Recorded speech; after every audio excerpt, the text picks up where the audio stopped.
가난해도 행복하다고요? 솔직히 말해서 그건 배부른 소리입니다. 돈 없이 행복할 수 있다는 말, 당신도 믿지 않으면서 왜 그렇게 말하는 걸까요? 2300년 전 아리스토텔레스는 이 불편한 진실을 정면으로 다뤘습니다. 가난한 사람이 행복할 수 있다는 건 거짓말이다. 최소한의 물질적 자원 없이는 덕을 실천할 수도 행복할 수도 없다. 그는 당시 철학자들이 돈 따위 필요 없다며 청빈을 찬양하는 걸 보며 위선이라고 일갈했죠. 오늘 아리스토텔레스가 밝힌 가장 논쟁적이고 불편한 진실, 행복과 돈의 관계를 낱낱이 파헤쳐 보겠습니다. 기원전 4세기 아테네에서 아리스토텔레스는 불편한 광경을 목격했어요. 부자 철학자들이 강단에서 돈은 중요하지 않다고 설교했지만 정작 그들은 풍족한 저택에서 살면서 노예들의 시중을 받고 있었거든요. 반면 진짜 가난한 사람들은 하루 세 끼 먹는 것조차 걱정하며 철학을 논할 여유조차 없었죠. 아리스토텔레스는 이 위선을 참을 수 없었습니다. 그래서 그는 다른 철학자들이 입 밖에 내기 꺼려하던 진실을 당당히 말했어요. 행복하려면 돈이 필요하다. 여기서 첫 번째 질문이 나옵니다. 정말 돈 없이 행복할 수 있을까요? 아리스토텔레스의 답은 명확했습니다. 불가능하다는 거죠. 그는 니코마코스 윤리학에서 이렇게 썼어요. 행복한 사람은 외적인 좋음들도 필요로 한다. 왜냐하면 아무것도 없이는 고귀한 행위를 하기 불가능하기 때문이다. 많은 일들은 친구나 재산이나 정치적 권력을 도구로 해서 행해진다. 무슨 말이냐면 가난하면 도덕적으로 살고 싶어도 살 수 없다는 겁니다. 예를 들어 볼게요. 부모님이 병원비가 없어서 제대로 치료받지 못하는 상황을 상상해 보세요. 당신은 효도하고 싶은데 돈이 없어서 못합니다. 이게 행복할까요?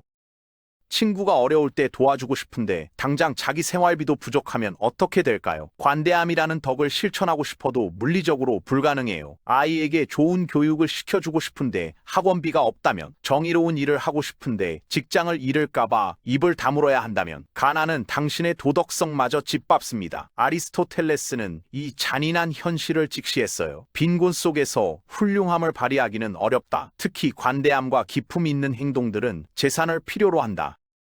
현대 연구도 이 불편한 진실을 증명합니다. 프린스턴 대학교의 2010년 연구에 따르면 연소득이 일정 수준 이하일 때는 돈이 증가할수록 행복도가 급격히 올라가요. 왜냐하면 기본적인 생존과 안정이 충족되지 않으면 다른 어떤 것도 의미가 없기 때문이죠. 월세 걱정, 병원비 걱정, 내일 먹을 걱정을 하는 사람에게 마음의 평화를 찾으라는 건 잔인한 농담입니다. 아리스토텔레스가 2300년 전에 이미 간파했던 진실을 현대 과학이 냉정하게 증명하고 있는 거예요.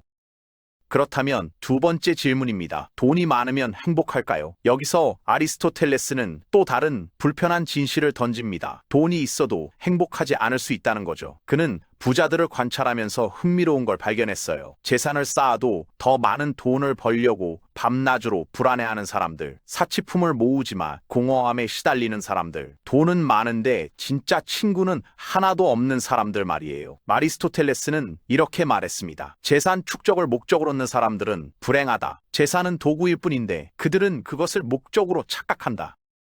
구체적인 사례를 들어볼게요. 연봉 5천만 원에서 1억으로 올랐다고 칩시다. 처음에는 기분이 좋죠. 그런데 곧 주변에 연봉 2억 받는 사람들이 보이기 시작해요. 차를 바꿔도 집을 옮겨도 계속 위를 보게 됩니다. 복권 당첨자들의 추적 연구를 다시 봐야 해요. 수십억을 손에 넣은 사람들이 1년 후에는 당첨 전과 똑같은 행복 수준으로 돌아왔거든요. 심지어 일부는 더 불행해졌습니다. 왜 그럴까요? 돈을 목적으로 삼았기 때문이에요.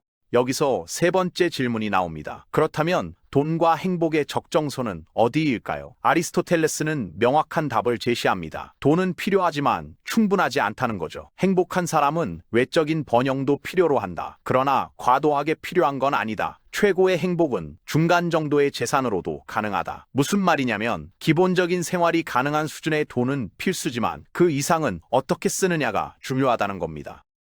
구체적으로 들어가 볼까요? 아리스토텔레스는 외적 좋음을 세 가지로 나눴어요. 신체적 좋음, 건강, 외부적 좋음, 재산, 친구, 명예, 그리고 영혼의 좋음, 덕, 지혜입니다. 이 중에서 영혼의 좋음이 가장 중요하지만 다른 것들도 필요하다는 거죠. 왜냐하면 건강하지 않으면 덕을 실천할 수 없고 최소한의 재산이 없으면 관대할 수도 없고 친구가 없으면 우정을 경험할 수 없기 때문입니다. 그런데 여기서 핵심은 순서예요. 돈을 벌어서 덕을 실천하는 것이지 돈 자체가 목적이 되면 안 된다는 겁니다. 현실적인 예를 들어볼게요. 연봉 3천만 원으로 월세방에서 사는 사람은 끊임없이 불안합니다. 갑자기 병이 나면 어쩌나, 직장을 잃으면 어쩌나 걱정이 끊이지 않죠. 이 상태에서 자아실현이나 덕을 논하는 건 사치예요. 하지만 연봉이 7천만 원이 되어서 기본적인 생활 안정이 확보되면 달라집니다. 이제 여유가 생기니까 친구를 도와줄 수도 있고 취미 생활을 할 수도 있고 부모님께 효도할 수도 있어요. 그런데 연봉이 2억이 되면 어떻게 될까요? 돈 자체로 인한 행복 증가는 미미합니다. 오히려 더 많이 벌려는 스트레스만 늘어나죠. 네 번째 질문입니다. 그렇다면 돈을 어떻게 써야 행복할까요? 아리스토텔레스는 여기서 관대함과 기품이라는 덕목을 제시해요. 관대함은 적절한 때에 적절한 사람에게 적절한 방식으로 베푸는 겁니다. 무조건 많이 주는 게 아니에요. 상황을 판단해서 의미 있게 쓰는 거죠. 예를 들어 친구가 창업하는데 무리해서 거금을 빌려주는 건 관대함이 아니라 무모함입니다. 하지만 친구가 진짜 어려울 때 능력 범위 내에서 도와주는 건 진정한 관대함입니다. 기품 있는 지출은 뭘까요? 아리스토텔레스는 이렇게 설명했어요. 기품 있는 사람은 큰 규모의 지출을 적절하게 한다. 공공의 이익을 위해, 명예로운 일을 위해 돈을 쓴다. 무슨 말이냐면 자기 과시를 위해 명품을 사는 게 아니라 의미 있는 일에 투자하는 거예요. 자녀 교육에 투자하는 것, 가족의 건강을 위해 쓰는 것, 사회적으로 가치 있는 일에 기부하는 것 같은 거죠. 반대로 허영심을 채우기 위해 과시적 소비를 하는 건 저속하다고 봤습니다.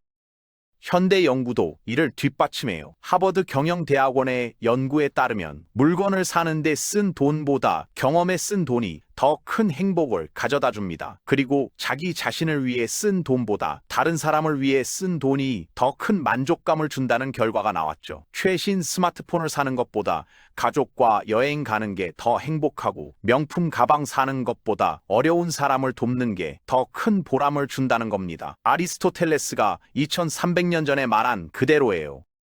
다섯 번째 질문입니다. 가난한 사람은 정말 행복할 수 없을까요? 여기서 아리스토텔레스는 미묘한 구분을 합니다. 절대적 빈곤과 상대적 빈곤의 차이예요. 오늘 먹을 게 없는 수준의 절대적 빈곤 상태에서는 행복이 불가능합니다. 이건 논쟁의 여지가 없어요. 하지만 기본적인 생활이 가능한 수준이라면 얘기가 달라져요. 중간 정도의 재산으로도 덕에 따라 살 수 있다면 그런 사람들도 행복할 수 있다고 아리스토텔레스는 인정했죠. 구체적으로 말하면 월급이 적어도 기본적인 의식주가 해결되고 최소한의 안정이 있다면 그 다음부터는 어떻게 사느냐가 중요하다는 겁니다. 연봉 4천만 원으로 사는 사람이 매일 성장하고 의미 있는 관계를 만들고 덕을 실천한다면 연봉 2억 받으면서 허영심과 불안에 시달리는 사람보다 행복할 수 있어요. 하지만 여기서 중요한 건 4천만 원도 충분하지 않다면 얘기가 다르다는 겁니다. 매달 적자고 빚이 늘어나는 상황이라면 덕을 실천할 여유가 없어요. 여섯 번째 질문입니다. 그렇다면 우리는 어떻게 살아야 할까요? 아리스토텔레스의 답은 현실적입니다. 기본적인 경제적 안정을 확보하는 게 첫 번째 목표여야 한다는 거죠. 젊은이는 정치학을 배워서는 안 된다. 경험이 부족하기 때문이다. 그리고 욕망에 따라 살기 때문이다. 무슨 말이냐면 아직 기본적인 기반이 없을 때는 그걸 확보하는데 집중해야 한다는 겁니다. 철학을 논하고 덕을 실천하는 건 그 다음 문제예요.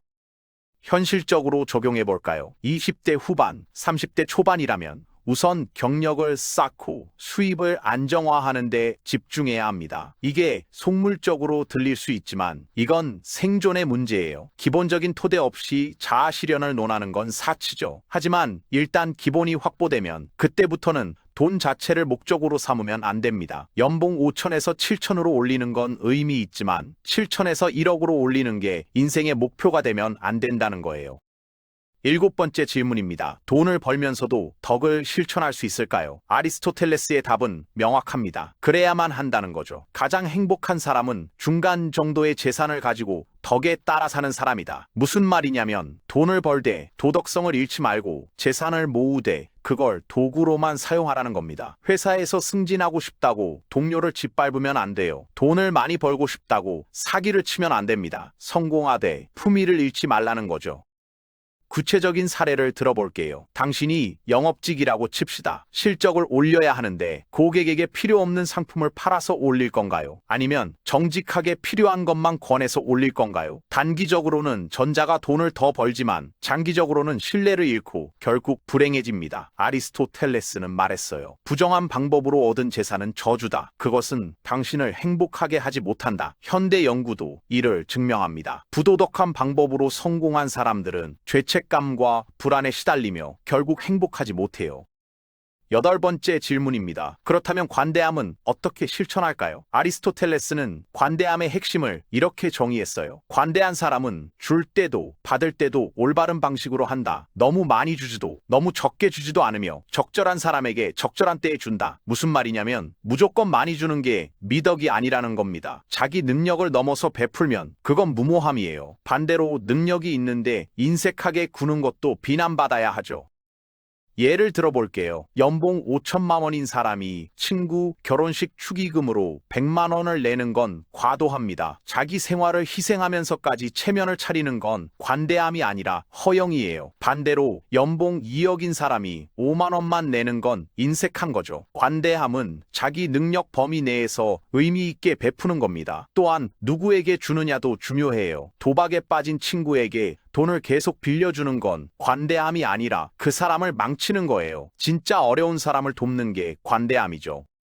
9번째 질문입니다. 현대 사회에서 이 원칙을 어떻게 적용할까요? 아리스토텔레스의 가르침을 현실에 맞게 재해석해 볼게요. 첫째, 기본적인 경제적 안정을 최우선 목표로 삼으세요. 월세 걱정, 생활비 걱정이 없는 수준까지는 돈을 버는데 집중해야 합니다. 이건 속물적인 게 아니라 생존의 문제예요. 둘째, 일단 안정이 확보되면 더 이상 돈 자체를 목표로 삼지 마세요. 연봉을 올리는 것보다 의미 있는 일을 하는 게 중요해집니다.